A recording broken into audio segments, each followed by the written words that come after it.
Membahas masalah finansial yang ada di keluarga mungkin menjadi masalah finansial yang paling rumit gitu untuk dihadapi oleh seseorang. Karena memang di dalam keluarga itu kita tidak hanya akan mengurus diri kita sendiri secara finansial gitu, karena di situ ada banyak sekali anggota keluarga yang harus kita penuhi kebutuhan-kebutuhannya gitu. Jadi ya dengan kata lain, semua hal inilah yang bisa menjadikan masalah keluarga ini menjadi masalah yang cukup kompleks jika kita mengarah ke arah finansial. Dan semua hal itulah yang membuat kita yang memiliki rumah tangga atau sudah berkeluarga itu memerlukan proses pengelolaan keuangan yang jauh lebih efisien daripada sebelumnya.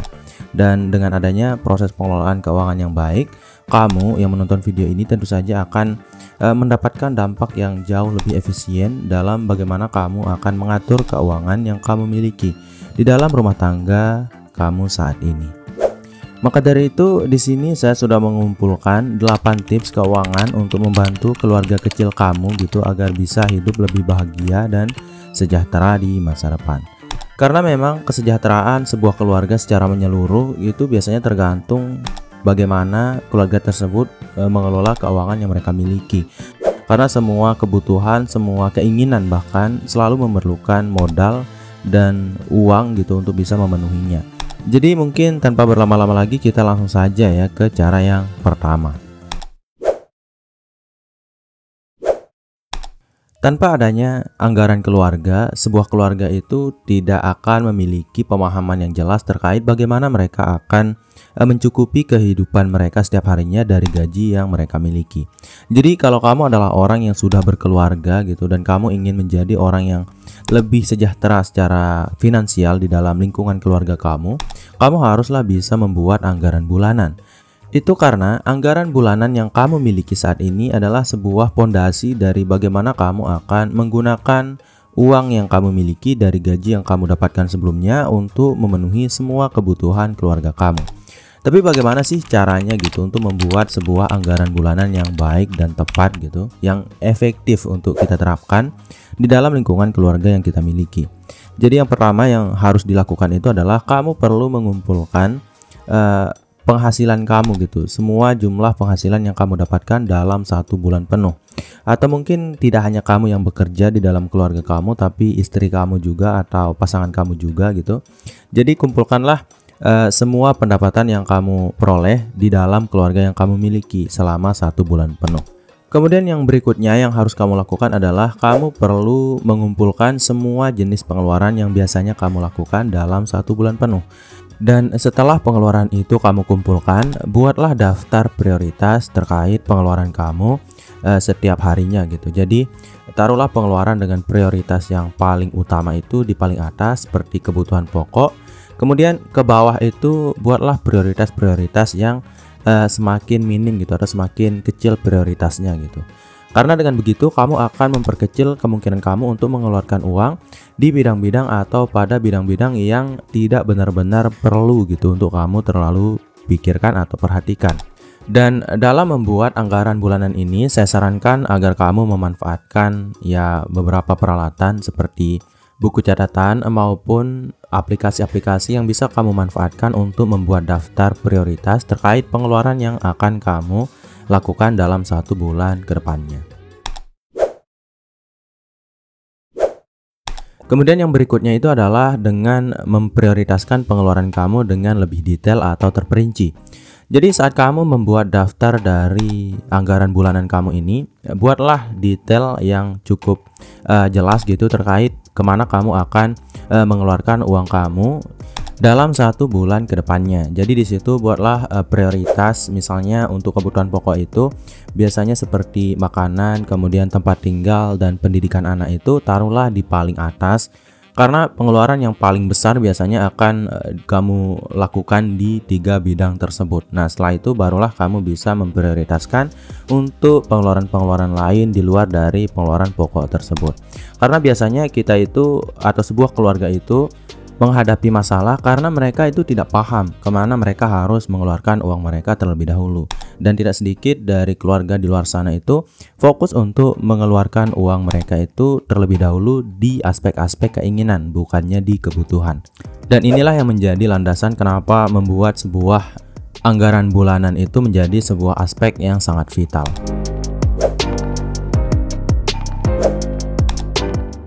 Jadi untuk bisa memiliki sebuah keluarga yang cukup harmonis dan sejahtera dan cukup bahagia yang berkaitan dengan hal finansial, tentu saja kita sebagai orang yang sudah berkeluarga itu haruslah paham bagaimana cara untuk menabung gitu. Jadi tabunglah uang yang kamu miliki dengan rencana yang tepat dan pengalokasian yang tepat. Dan tentu saja jumlah uang yang harus kamu tabung biasanya sudah kamu rumuskan di dalam membuat anggaran bulanan yang pertama tadi. Jadi bagilah uang kamu itu menjadi 3 bagian untuk tabungan. Yang pertama itu adalah untuk tabungan biasa, kemudian yang kedua itu untuk investasi, dan jangan lupa yang terakhir itu adalah untuk dana darurat. Tapi mungkin dana darurat ini harus menjadi prioritas utama dalam aspek menabung. Kenapa? Karena saya yakin kamu seringkali mengalami hal ini, di mana suatu saat atau dulu di masa lalu gitu kamu pernah mengalami sebuah momen di mana kamu harus mengeluarkan uang secara besar gitu jumlahnya atau nominalnya tanpa kamu sadari atau tanpa kamu rencanakan. Dan semua hal-hal yang mengharuskan kita untuk mengeluarkan uang secara besar itu akan menggerus tabungan yang kita miliki. Dan cara yang paling optimal untuk bisa menjaga tabungan kita ataupun uang investasi kita dari tergerusnya gitu atau dari kebutuhan-kebutuhan yang bersifat darurat ini tentu saja adalah dengan membuat dana darurat. Tapi kamu mungkin bertanya, berapa sih jumlah dana darurat yang efisien dan efektif untuk dimiliki oleh seseorang? Kalau kamu bertanya kepada saya akan mengacu pada buku The Intelligent Investor dari Benjamin Graham, yang mana di situ mengatakan bahwa dana darurat itu sebaiknya berjumlah 6 sampai 12 bulan pengeluaran. Jadi dengan kata lain, kalau kamu punya pengeluaran sebulan itu sejumlah 1 juta rupiah, jadi idealnya dana darurat yang kamu miliki berjumlah 6 juta sampai 12 juta rupiah. Karena dengan begitu, entah kamu itu nanti di PHK dari pekerjaan kamu gitu, atau nanti kamu menghadapi masalah keluarga yang cukup membutuhkan banyak uang gitu, biasanya semua aspek-aspek darurat itu bisa ditanggulangi dengan jumlah nominal uang yang berjumlah antara 6 sampai 12 bulan pengeluaran ini. Dan itu adalah nominal yang paling efektif yang disampaikan oleh Benjamin Graham. Kemudian yang keempat itu tentu saja kita harus memiliki rencana keuangan jangka panjang. Dan di sini saya akan menariknya ke arah sebuah proses menabung gitu, yang sebenarnya tidak terlalu disetujui oleh Morgan Housel dalam bukunya yang berjudul The Psychology of Money gitu. Dimana dalam sebuah proses menabung sebaiknya kita tidak memiliki tujuan, karena kita itu harus membuat menabung itu sebagai sebuah kebiasaan. Tapi ini bukanlah hal yang mudah bagi kita yang baru belajar menabung, apalagi ya jika kamu adalah sebuah keluarga gitu, atau kamu memiliki keluarga yang ya anggotanya itu cukup besar. Tentu saja dibutuhkan sebuah tujuan yang benar-benar jelas dan clear untuk bisa membuat kita menjadi orang yang rajin tuh dan bersemangat dalam menabung. Dan tujuan-tujuan keuangan ini bisa berupa banyak hal. Dimulai dari proses di mana kamu ingin meningkatkan kualitas pendidikan anak kamu, kemudian kamu ingin membangun bisnis mungkin di masa depan, atau kalau kamu mungkin misalnya masih ngontrak di suatu tempat gitu dan kamu ingin memiliki rumah pribadi untuk keluarga besar kamu bisa menjadikannya sebagai sebuah tujuan finansial yang benar-benar efektif gitu. Saya yakin efektif untuk bisa membuat kamu menjadi orang yang lebih termotivasi dalam mengumpulkan uang lebih banyak setiap harinya. Jadi ya, kumpulkanlah tujuan-tujuan keuangan kamu yang bisa memberikan semangat lebih untuk kamu bekerja setiap harinya gitu, untuk menjadi lebih irit daripada sebelumnya, dan juga untuk menabung lebih banyak daripada yang sebelumnya. Karena ya siapa sih gitu yang tidak ingin keluarganya jadi lebih sejahtera, lebih baik gitu, lebih harmonis dengan adanya rumah pribadi, rumah sendiri, kemudian dengan adanya pendidikan yang kualitasnya itu lebih baik daripada yang sebelumnya. Tentu saja tujuan-tujuan ini biasanya menjadi sebuah pondasi dari bagaimana kita akan mengembangkan rumah tangga yang kita miliki. Kemudian yang kelima itu adalah tentu saja mengajarkan anak tentang uang. Jadi sebagai orang tua, kita harus bisa memberikan informasi atau ilmu-ilmu gitu yang benar-benar positif kepada anak kita terkait bagaimana mereka itu mengelola uang. Dan faktanya, proses pengelolaan uang yang baik dan benar, proses untuk mendapatkan uang yang lebih banyak daripada sebelumnya, itu tidak benar-benar eksplisit dijelaskan di dalam lingkungan sekolah, dan kita biasanya itu belajar tentang bagaimana kita mengelola uang itu di luar dari lingkungan sekolah atau di dalam kehidupan kita setiap harinya gitu, tentang bagaimana kita menghadapi sebuah masalah keuangan dan juga bagaimana kita akan mendapatkan penghasilan lebih setiap harinya dalam pekerjaan yang kita miliki. Dan pengalaman inilah yang biasanya menjadikan kita lebih pintar tentang uang, karena ya di sekolah kita tidak diajarkan tentang hal itu. Maka dari itu, untuk menghindari keterlambatan pemahaman tentang finansial kepada anak-anak yang kita miliki, saya sarankan agar kita itu selalu memberikan edukasi-edukasi tentang uang kepada anak-anak kita. Misalnya, sebagai contoh yang cukup sederhana, kalau kamu ingin membuat anak kamu paham tentang bagaimana sulitnya mendapatkan uang, buatlah mereka bekerja walaupun sedikit atau berusaha walaupun sedikit untuk mendapatkan uang jajan mereka setiap harinya. Misalnya, kalau mereka bisa mengerjakan PR mereka dengan rutin, kamu akan memberikan bonus atau kamu akan memberikan uang jajan yang harusnya mereka dapatkan setiap harinya. Jadi buatlah sebuah kebiasaan di mana anak-anak itu harus berusaha terlebih dahulu untuk mendapatkan apa yang mereka inginkan. Dan kebiasaan ini biasanya akan membuat mereka itu paham bahwa mendapatkan uang itu selalu membutuhkan usaha ya, walaupun karena mereka itu masih kecil. Jadi usaha yang harus mereka keluarkan itu ya tidak benar-benar terlalu besar gitu dibandingkan dengan orang dewasa pada umumnya. Kemudian ya saya sarankan agar kamu juga mengajarkan mereka untuk menabung dengan lebih rajin gitu, karena menabung itu adalah sebuah pondasi utama dari keuangan seseorang. Karena ya semua modal usaha, semua modal investasi, bisnis dan sebagainya itu biasanya bersumber dari tabungan yang kita miliki. Dan kalau kita bisa mengajarkannya dari sejak dini, tentu saja peluang mereka itu untuk memahami pentingnya menabung akan jauh lebih terbuka lebar di masa depan. Dan kalau kita sudah memberikan kebiasaan kepada mereka untuk menabung tanpa alasan yang jelas, tentu saja pendapat dari Morgan Housel ini bisa kita terapkan, di mana menabung itu haruslah sebagai sebuah kebiasaan, bukan sebagai sebuah keharusan gitu saat kamu memiliki sebuah keinginan. Maka dari itu, pendidikan keuangan sejak dini akan membantu mereka mengelola uang dengan bijak di masa depan. Kemudian yang berikutnya itu kita akan mengarah ke arah proses berbelanja ya. Berbelanja itu haruslah sangat bijaksana gitu kita lakukan saat kita sudah berkeluarga. Karena ya biasanya yang menguras dompet, yang menguras tabungan dari sebuah keluarga atau sebuah rumah tangga itu adalah sebuah proses belanja yang tidak kita petakan dengan jelas, atau proses berbelanja yang tidak bijaksana gitu. Coba kamu bayangkan, kalau kamu tidak memiliki anggaran belanja yang jelas, kemudian kamu tidak membuat anggaran bulanan yang jelas, apa yang akan terjadi saat kamu berbelanja? Tentu saja kamu akan berbelanja secara sembarangan. Kita berkemungkinan untuk membeli sesuatu yang tidak kita butuhkan tapi kita inginkan gitu, yang hanya akan membuang-buang uang yang kita miliki. Dan dengan adanya proses berbelanja dengan bijaksana ini, tentu saja kita akan lebih terhindar dari proses berbelanja yang bersifat impulsif atau membeli sesuatu yang tidak benar-benar kita butuhkan.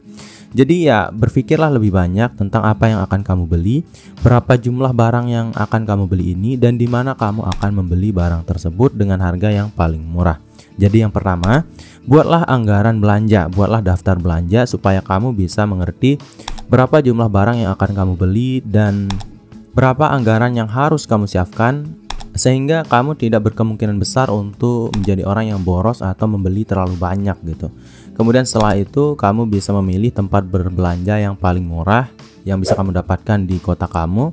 Sebagai contoh misalnya ya saran saya di pasar-pasar tradisional, karena di situ biasanya harga-harga kebutuhan pokok itu lebih murah daripada di supermarket. Kemudian yang berikutnya itu adalah investasi untuk masa depan. Mungkin video ini tidak akan berguna kalau kamu tidak benar-benar peduli tentang masa depan. Karena orang yang benar-benar bertindak saat ini terkait finansial yang mereka miliki adalah orang-orang yang benar-benar peduli tentang masa depan yang mereka miliki. Karena semua tindakan kita dalam mengelola uang hari ini hanya untuk membuat masa depan kita menjadi lebih cerah daripada sebelumnya.